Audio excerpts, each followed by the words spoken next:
另外来看，伊甸基金会这份报告，因是来成立精神疾病照顾者服务的专线，这已经有10档的时间啊，也接过2万多通的电话。因对这当中呢，发现讲目前这精神疾病的家庭是因为社区资源的支持无够，所以常在爱伫咧厝内甲病院两边安尼来去，所以希望政府会当强化社区的支持系统。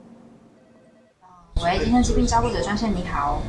接电话志工是欣妍，伊是伊甸基金会精神疾病照顾专线志工，也是精神疾病患者的家属。因真了解这款家庭的困境，也讲出照顾小弟的过程拄到的困难。亲像出院了后无资源小接，小弟就无法度出门，也无法度和社会接触。伊也用家己的经验来陪伴其他的家属。复发又再回到医院，然后回到医院之后，出院之后又回到家，回到家又检举，就这样检举打工复发这样子，就来来回回就这样2年。这2年就是我身为家属，我跟我爸爸常常不知道他在这个时候他的病程是哪个阶段，然后他有哪一些选择，他可以去哪里，除了检居或打工，然后打工他身体状况又不好。伊甸基金会成立这个专线已经10年，接过2万多通电话。对当中发现，这精神疾病照顾者上需要的是社区资源，但因为社区的资源不足，致使因着爱伫厝内和病院两边来去。伊甸基金会表示，希望政府会当强化社区的支持系统。未来社区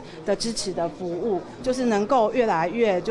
丰沛，然后让各样的服务在社区长出来后，我觉得不管是家属还是精神障碍者，他们都可以就是在社区里面过更好的生活。那医院出来以后，就有个地方是可以让他们在这里就是可以发展，然后可以跟就是一般社会大众，大家就是还是可以回归社会好好的生活。伊甸基金会和民间团体表示，虽然精神卫生法已经修法，但搁伫政策和资源整合的部分也是有进步的空间，包括安怎申请安置的所在、后续就业的问题。民间团体呼吁政府爱整合社区的资源，重视精神疾病患者家庭伫社区内多元的需求。记者陈心彤、曾俊佑台北报道。